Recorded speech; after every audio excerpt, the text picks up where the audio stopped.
Hi, I'm Lisa Neff-Wheeler. I've lived in New Jersey the majority of my life. I've lived in the Hillsborough, Montgomery, New Jersey area for over 30 years. I love living here.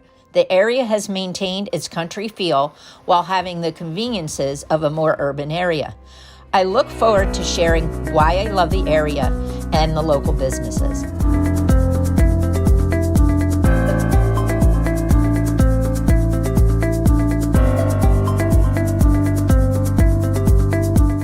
Hi everyone, thanks for tuning in. I'm Lisa Neff-Wheeler with Coldwell Banker Realty, and I'm here today with Pattie Robinson. Hi. Pattie runs Robinson's Chocolate, which is a family-owned candy store which has been in business since 1979. I love their chocolate, and I've been excited to have this interview because I actually went to school with Pattie's sister, Mary Ann. Nice. We played flute together, and I've really been looking forward to it to learn more about Pattie, the history of the store, and how they make the wonderful chocolates that they do. So Great. Thanks for joining me. Of course. And how have you been? I've been great, thank you. Good, I've been great, yeah.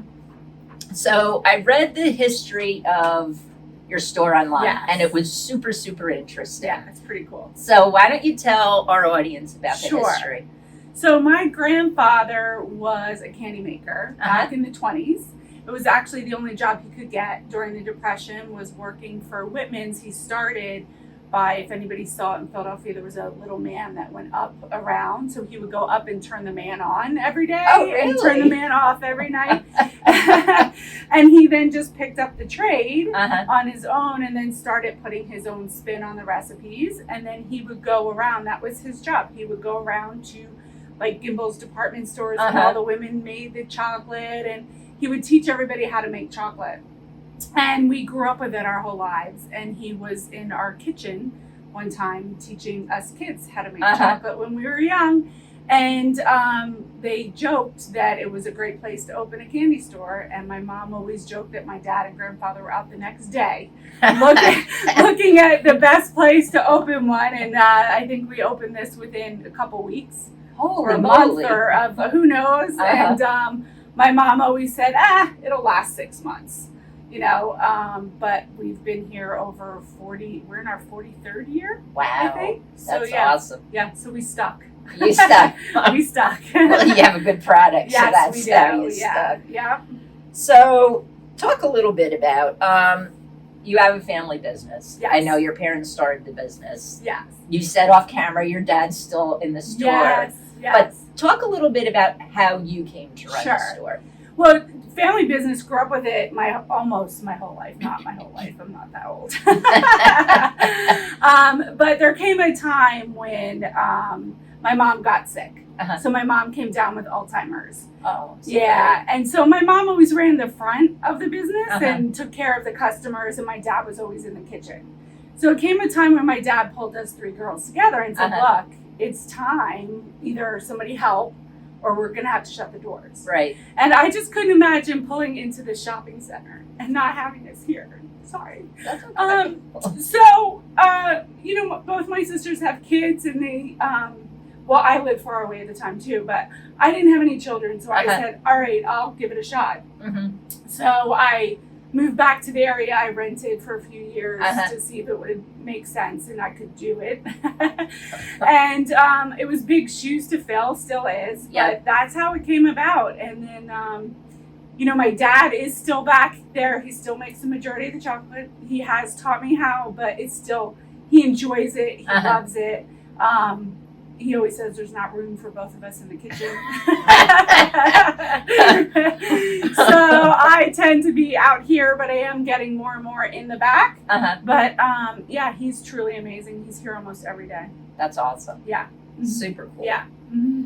So what surprised you most about running the business? So two things. What surprised me most is growing up, I didn't think my dad was a very patient man. I can understand that. And making chocolate does take patience. Uh-huh. And because you cook that caramel 1 degree too much, it's going to ruin the whole batch. Right. But the thing that amazed me the most, I think, when I started to take over was how intertwined we were in the community. And how many people came in and was like, oh my gosh, I had you at my bridal shower, and then my wedding, you did my wedding favors, and now my baby shower. And there's people that grew up here that bring their kids in and say, I used to walk over here, you know, at your age and get my chocolate. And just how much they love coming in.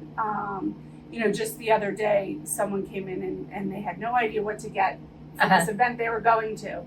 And they said, I knew if I came in here, I'd find something. You guys have so much. So that, and then, you know, another one, again, somebody came in and said, I sat next to your dad at the Tiger's Tail. I felt like I was sitting next to a celebrity. You guys I've never met him. So just how much a part of the community we are. That's really, awesome. really amazed me. Yeah, I mean, I can remember when we were younger, you were always at the school stuff. Yes. Your candy was always there and everything, and everyone just knew. Yes. So yes, we did the same thing. We always came in here. Yeah, and the teacher gifts at the end of the year that we're going through now, and it just really amazed me, you know, and how many people, and the stories of my mom. You know, it's just so nice, and we are part of, and I consider Montgomery part of our family. Yep. Yeah. That's awesome. Yeah. So, what would your customers say they love the most about the store? I think they would say, when they first walk in, the smell. They're, oh my gosh, that smell, it smells so good. Because we do make everything here. The kitchen's in the back.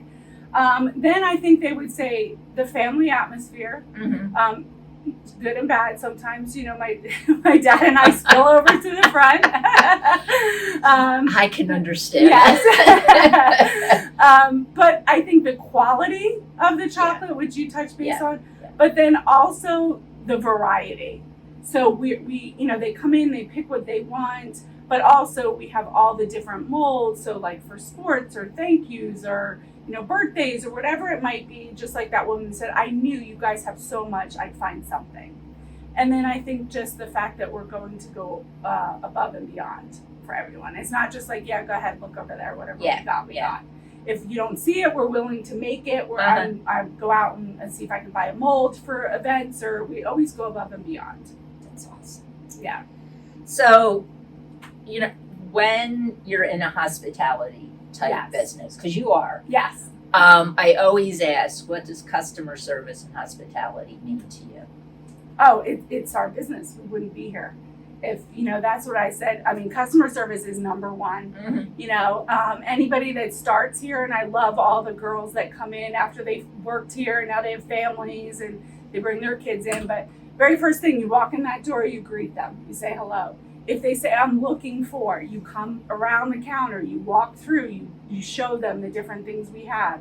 If I'm not here, my dad's not here, you're not sure, take their number. We'll call them back. We'll work with them. So customer service is key, and I think people love that, you know, that the fact that they can get what they want, right, in the quality of the chocolate, right, and in a timely value add to them as well. So, yeah. So what are your goals for the next year? I know it's very hard to be in business right now. I mean, you have the issue where you can't find labor. All your costs are probably going up. Ridiculous. So talk a little bit about what are your goals. And I always give the business owners I interview, what help do you need? Because it is a difficult time to be in business right now. Yeah, it's very difficult. I said, you know, everything's going up, not just the cost of chocolate itself, but the sugar, the boxes, like everything. And we want to keep that quality at a good price point and the customer service. I think my goal for next year is just, again, to maintain, no matter if more falls on my shoulders, just to keep that going. But I also want to work on getting the word out that we also do corporate gifts. So because we ship, I want to get those people that are in business to say, oh, my Christmas gifts, I can send my clients Robinsons, or I can send a get well basket to somebody, or a happy birthday basket. And, you know, we'll either deliver locally or we ship, right? So that's my goal, to expand that part of the business. We'll see how I do. There's enough businesses around here. Yes. Okay. Yes. So I'm going to ask you, what are your 3 favorite chocolates in the store? And I used to ask, like, you know, a retail with chocolates or restaurant owners. What's the one? And they're like, I can't You can't say one. I So can't I say asked three. I don't know that I can say three. So here's how my go-to is always a dark sea salt caramel. Oh, I love that. My almond crunch. And then, believe it or not, it used to be a milk peanut butter cup, but now it's going more towards a dark peanut butter cup. But then come February, March, when the Irish potatoes come around, they're one of my favorite. And that's a piece of the history, the Irish potatoes. Yes. If you look at Robinson's website, there's a story about that. Yes. Yes. So, Pattie, thanks so much for your time today. Thank you. I really appreciate it. It's been great meeting you, because I don't think I ever met you. Maybe not. I'm sure we passed the halls in the high school, but yeah. But it's really nice spending time with you, learning more about Robinsons, and I appreciate your time. Thank you. Thank you for doing this. You're welcome. It. And to our audience, thanks for watching. Once again, I'm Lisa Neff-Wheeler, Realtor with Coldwell Banker Realty. And if you have a business that you would like to be featured, please don't hesitate to contact me at 732-267-1204. Take care and see you on the next episode. Bye-bye. Bye.